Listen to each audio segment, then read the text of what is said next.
원력과 화두. 혜성은 아이들을 꼭 목 놓아 불렀다. 얘들아, 잠깐 떨어져 있었는데도 아득히 먼 곳을 다녀온 느낌이었다. 그만큼 하악에 있는 신계가 멀게만 여겨졌다. 아이들은 아버지를 보자 해맑은 웃음을 지었다.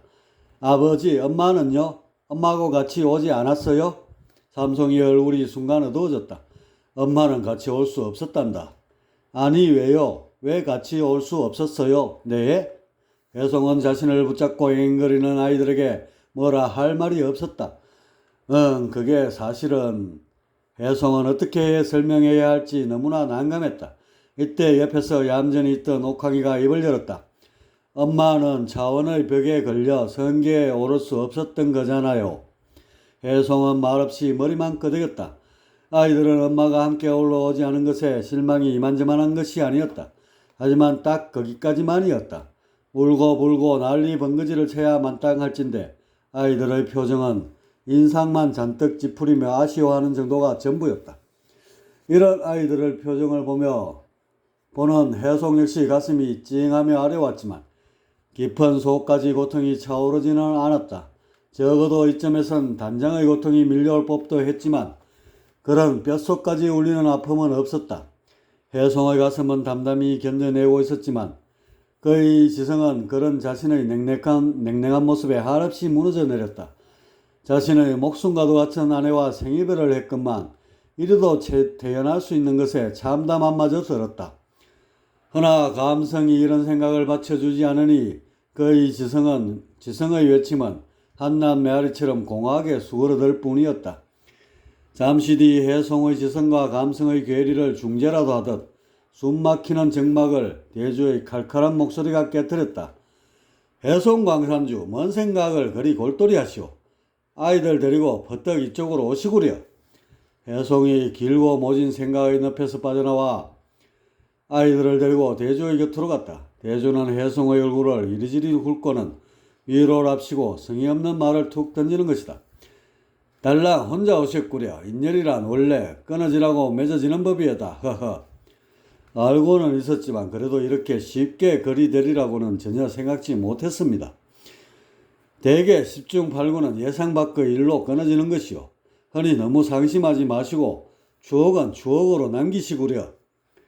혜성은 말 대신 웃음을 보였지만 썸바기를 잔뜩 물은 듯 쓰디썼다. 이때 수문이 헛기침을 건하게 하며 고개를 절레절레 흔드는 것이다. 이런 수문을 보는 대조의 표정에 미세한 떨림이 일며 쇠미한 눈가에 핏대가 세워졌다. 혜성이 신계에 내려갔다 온 사이에 분명 둘 사이에 우선 불협화음이 있었던 게 틀림없었다. 그런데 무슨 말씀을 나누고 계셨던 겁니까? 혜성이 대조와 수문을 번갈아 쳐다보며 누구라고 지목하지 않고 물었다. 그러자 대조가 기다렸다는 듯이 정색을 하며 언성을 높였다. 아니 글쎄 이 양반이 내 말을 못 믿겠다고 하는 게 아니오. 혜성은 대조가 무슨 말을 하는지 알 수가 없어 고개를 가웃하며 다음 말을 보챘다. 아, 내가 천계에 여러 번 올라가 봤다고 하니까 이 양반이 못 믿겠다는 거지 뭐요. 그래서 내 한번 증명해 보이려는 참이었어. 허허. 혜성은 그제서야 둘 사이에 오간 대화를 짐작할 수 있었다. 한마디로 도력 싸움을 벌이고 있는 거였다. 수문은 또다시 헛기침을 하며 대주의 혼장남에 콧방구리를 뀌었다. 수문은 대주의 천계유람에 대해 처음 들었을 때만 해도 동조하는 쪽이었다. 하지만 계속해서 듣다 보니 뭔가 앞뒤가 맞지 않는 구석이 생겨난 것이다. 그냥 성계의 얘기를 좀 과장해서 보태서 늘어놓는 것만 같았고 그래서 비수 같은 질문을 몇 차례 날리자 대주가 자신을 못 믿겠느냐며 발끈하고 나섰던 것이다. 대주는 말로 해서는 안 되겠다고 판단했던지 그 자리에서 벌떡 일어났다. 그리고 주변에 모여있는 자신의 제자들과 수문 그리고 혜성의 가족들을 빙 둘러보며 근엄한 표정을 지었다. 못 믿겠다면 내가 몸소 보여주는 수밖에. 따라오실 분들은 능력껏 알아서들 하시구려. 대주는 어깨를 쫙 펴고 자신만만해했지만 사실 그는 천계에 올라가 본 적이 없었다. 성계에 올라 초장에 수문의 기선을 제압하기 위해서 들었던 풍월에 거짓말 좀 못해서 꾸며낸 말이었다. 하지만 예리한 수문이 그 빈틈을 파고들자 어쩔 수 없이 증명을 해야 할 처지가 됐던 것이다. 성계에서의 명예는 인간계에 비할 바가 아니다. 수준이 고만고만한 인간들이 모여 사는 세상에 명예가 구겨져도 그러려니 하고 넘기기 일쑤지만 이곳 성계는 두고두고 웃음거리로 남는 법이다. 이런 사실을 누구보다 잘 아는 대주인지라 자신이 꺼낸 말에 기필코 책임을 져야만 했다. 다만 그의 빠르게 돌아가는 간지는 이미 믿는 구석을 확보해 놓고 있었다. 천계가 어떤 곳이든가 그곳에 접근하면 할수록 태산 같은 압박이 가차없이 찌고 누르게 되고 다들 중도에 나가 떨어지지 않던가. 따라서 자신보다 영역이 모자라 보이는 저들이 과연 얼마나 높이 오를 것이며 그렇기에 자신이 어디까지 올랐는지 확인할 수 있는 자는 없을 것이다. 이건 구조상 확인이 불가능한 게임이니 대주의 표정에 여유가 넘쳐 흐르는 건 이상할 것도 없었다. 대주는 준비운동을 하던 몸을 휘저 털고는 사뿐히 하늘로 날아올랐다. 모습이 주먹만해질 무렵 멈춰서서는 따라오는 손짓을 보냈다. 그러자 수문이 그들을 따랐고 거의 동시에 대주의 제자들이 솟아올랐다. 혜성은 저 두 선사의 알력 때문에 괜한 호기심이 들었다. 원래 싸움 구경만 한 것도 없다지 않은가. 혜성은 아이들에게 연못 부근에서만 놀고 있으라고 신신당부를 하였다. 하지만 호기심이 혜성보다 크면 컸지 결코 부족한 아이들이 아니었다. 한사코 따라가겠다고 아성을 쳐댔고 혜성은 하는 수 없이 함께 오르기로 했다. 다만 오르다 힘이 붙일 때는 오른 길로 그대로 내려가서 연못 가에서 얌전히 기다리고 있어야 한다는 약속을 단단히 받아냈다. 이제 천계라는 무제기를 잡으려는 신선들의 비상이 시작됐다. 대주가 선봉을 서서 허허한 공간을 헤치며 길을 뚫으면 그 뒤로 수문과 대주의 제자들 그리고 혜송의 아이들이 뒤따라 올랐다. 그런데 혜송이 아이들을 내려다보다 깜짝 놀랐다. 그 사이에 막내 아들 옥황이가 끼어 있었기 때문이다. 그제서야 혜송은 옥황이를 챙기지 못했다는 자책감에 울컥했다. 막내가 성계에 어찌어찌해서 올랐다 손쳐도 아직까지 불안한 기색이 다분한 거였다. 그런 옥황이를 이런 위험한 게임에 동반할 수는 없는 노릇이었다. 아내가 이런 모습을 봤더라면 아마 기겁을 하며 자신의 무심함에 핀잔을 주고도 남았을 것이다. 혜송이 조용히 옥황에게 다가갔다. 얘야 힘들지 않니? 벌써 선계의 봉우리들이 발 아래 깔려있지를 않느냐? 이건 옥황이 들어 이쯤에서 내려가라는 뜻이었다. 오르니 그림이 더욱 좋아져요. 제 안의 그림도 시원해지고요. 3살 버릇 8까지 간다더니 옥황의 그림 타령은 선계에 올라서도 멈출 줄을 몰랐다. 혜송은 특별히 뭐라 해줄 말이 떠오르지 않아 그저 옥황의 머리를 쓰다듬는 선에서 멈추고 말았다. 그리고는 다시 하늘로 올랐고 잠시 뒤 옥황 쪽으로 고개를 돌리며 혹시라도 답답함이 느껴지면 연못으로 돌아가라는 말만 남겼다. 옥황은 환한 미소로 그러겠다고 답하고는 맨 꼴찌에서 풍선처럼 바람에 일렁거리며 떠올랐다. 다시 모두의 시선은 선두에서 지칠 줄 모르고 오르고 있는 대주에게로 좁혀졌다. 그리고 그 뒤를 바짝 쫓고 있는 수문. 이 둘의 경쟁이 점점 숨가쁘게 달아오르고 있었다. 하나 이렇게 가열하게 느껴진다는 것은 이들을 바라보는 시선들에 뭔가 알 수 없는 고통이 수반되고 있다는 것을 방증하는 것이기도 했다. 언제부터인가 어깨에 커다란 바위라도 올려놓은 양 중압감이 느껴졌고 가슴엔 납덩이라도 채워놨던지 답답함이 밀려왔다. 눈동자엔 검붉은 핏대가 거미줄처럼 퍼져있고 안색은 이미 붉은 치장을 끝마치고 있었다. 이런 지경에 이르자 대주의 제자들부터 꺾어지기 시작했다. 하나 둘씩 방향을 틀어 아래로 내려갔고 결국 마지막까지 남아있던 제자도 거의 까무러칠 것만 같은 표정으로 도망치듯 내려갔다. 이런 무서운 광경을 지켜보던 혜송이 아이들 걱정이 된 것은 당연했다. 그는 걸음을 멈추고 뒤이어 올라오는 아이들을 차례대로 바라봤다. 무거운 지게를 진 것처럼 낑낑대며 오르는 폼새가 뭔가 이상 징후가 발생한 게 분명했다. 혜송은 잠시 기다렸다가 아이들이 올라오자 바로 내려갈 것을 종용했다. 아이들은 이번엔 가타부타 말 한마디 없이 혜송의 지시에 따랐다. 그들 입장에서 뭔가 재미난 일이 없을까 해서 오른 것이고 그렇기에 이런 생고생을 사사할 하등의 이유가 없었다. 그런데 옥황이만은 돌아가지 않고 아직도 오르고 있다. 마치 관광이라도 온 것처럼 편안한 낯빛으로 연신 주변을 두리번거리면서 해송은 언제부터인가 천개의 압박 때문이지 숨이 차고 머리가 지끈거려 왔는데 아직까진 그런대로 참을만 했다. 그런데 자신의 높이까지 올라와 있는 막내 옥황이의 안색에선 조금의 고통도 찾아볼 수 없었다. 오히려 달덩이라도 삼킨 것 마냥 낯빛이 더욱 환해져 있고 눈빛은 별을 박은 듯 한결 빛났다. 해송은 그런 옥황들어 차마 내려가라는 말이 입 밖으로 떨어지지 않았고 그저 미소를 살짝 비추는 선에서 멈추곤 다시 올랐다. 몇 분 정도 부지런히 오르자 한 점이 되어 있는 대주와 수문의 모습이 보였다. 거리가 너무 벌어져서 조금 더 접근해야만 마지막 일전을 볼 수 있는데 다행히도 그들 역시 휴식을 취하는지 시야에 계속해서 머물고 있었다. 해송은 그들이 멈추어 있는 곳까지 오르기엔 숨통이 끊어질 것만 같았고 여기가 자신의 한계임을 명확히 느꼈다. 그의 눈에 비춰진 대주와 수문은 가히 명불허전이란 말에 걸맞았고 특히 가장 높이 올라있는 대주야말로 천신의 반열에 근접한 지고한 존엄임이 새삼 가슴에 와닿았다. 저런 높은 선사들과 함께 할 수 있었던 것 자체가 자신에겐 행운이며 어쩌면 살아생전 수문의 선방을 빠지지 않고 드나들던 것이 이곳 선계에 오르게 된 주된 원인이 아닐까 하는 생각마저 들었다. 이런 생각이 드니 여러가지 가정사로 인해 명상수행에 소홀했던 아내를 자신이 좀 더 챙기지 못한 것에 후회스러운 마음이 들었다.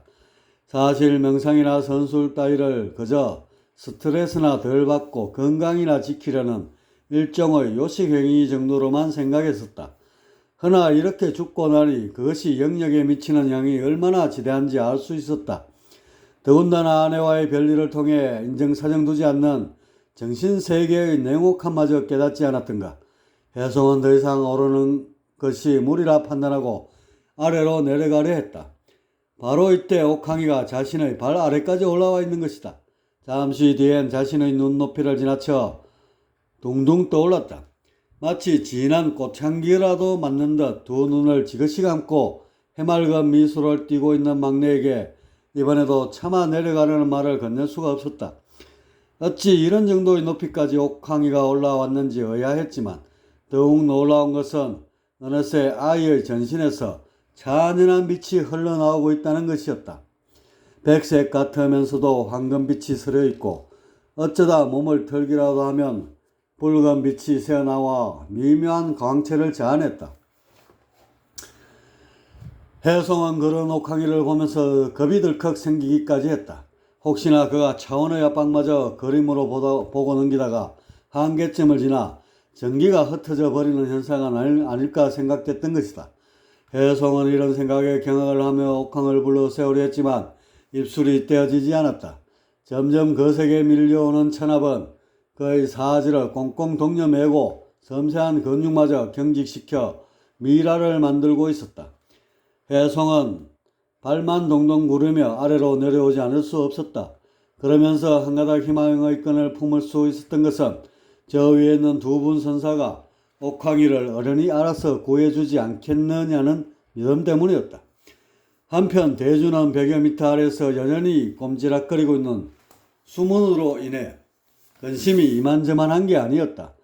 이쯤 올라서면 포기하고 아래로 내려갈 만도 할 텐데 저 고집불통 수문이 벙그레 웃으며 손까지 흔드는 것이다.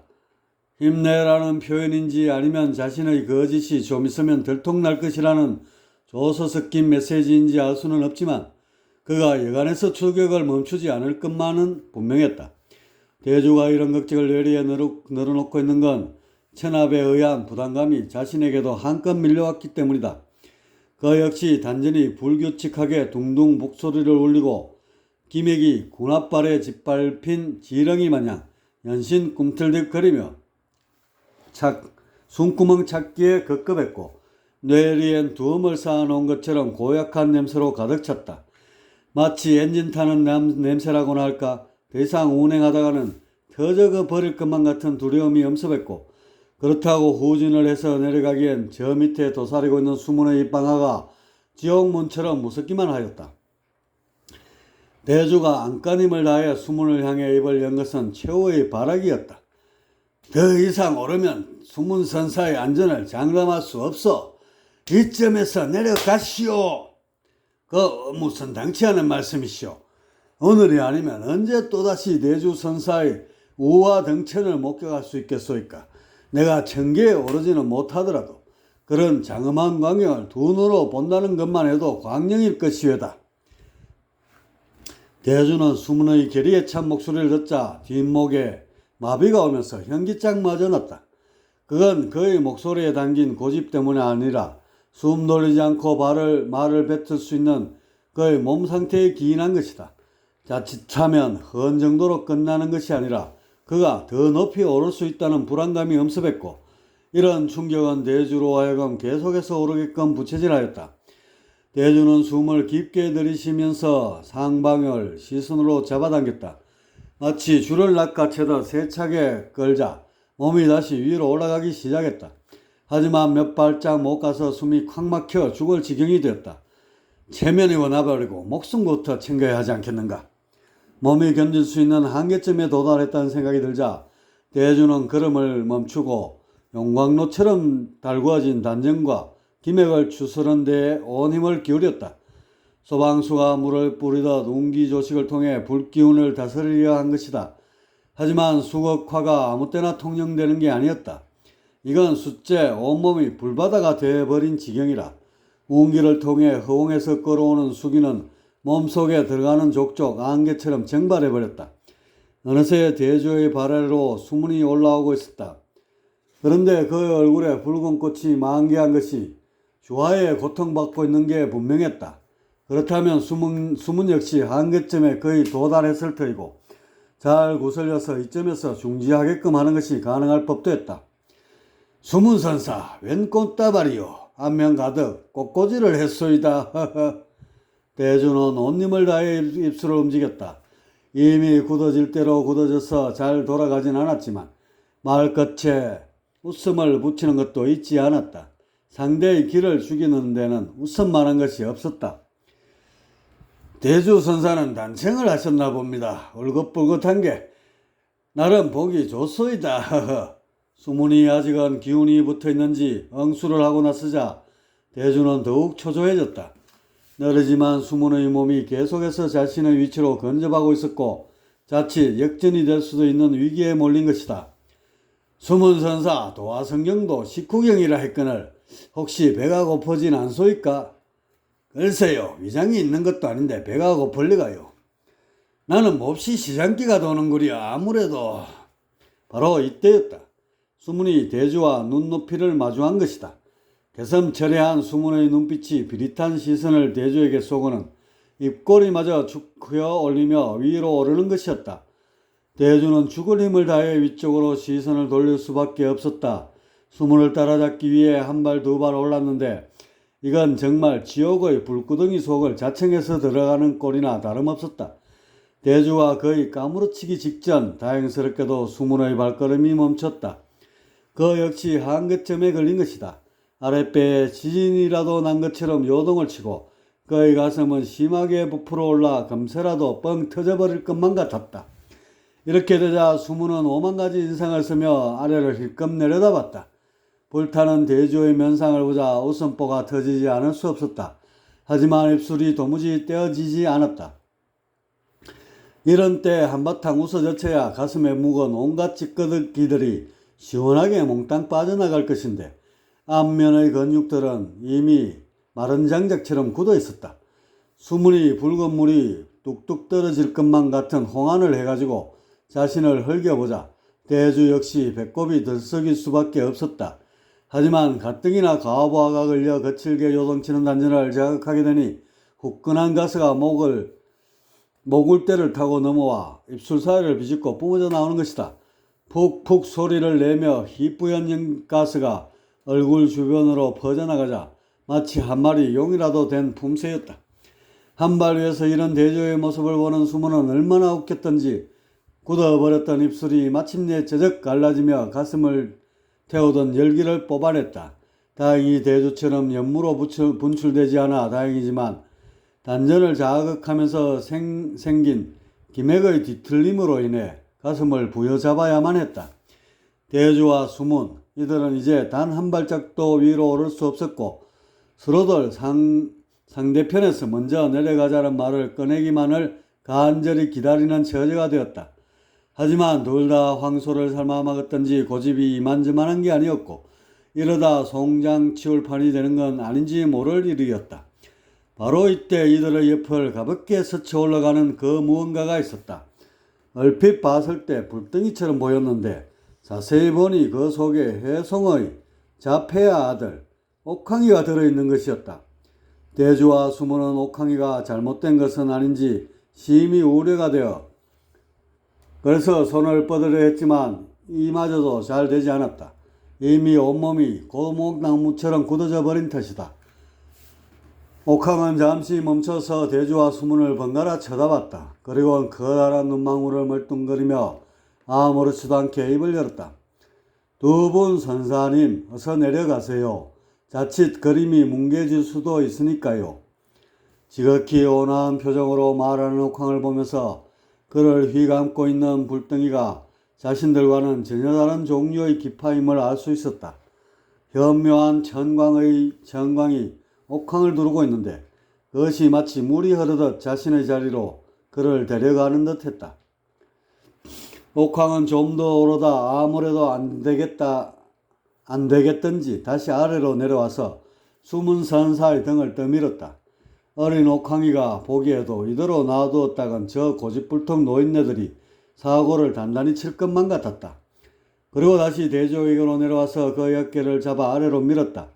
조가비 같은 옥황의 손길이 마치 구원의 손길처럼 느껴졌고 대주는 얼마나 고마웠던지 눈물까지 찔끔 나올 정도였다. 그렇게 대주와 수문의 섬뜩한 경주는 끝이 났고 이들은 마치 등 뒤로 쓰나미라도 몰려오는 것처럼 미친 듯이 아래로 내려왔다. 두 선사의 모습이 시야에서 사라지는 것을 확인하고서야 옥황은 안심이 됐던지 다시 위로 오르기 시작했다. 대주와 수문은 거의 실신하다시피 연못 주변에 솟아있는 둥구나무 위로 떨어졌다.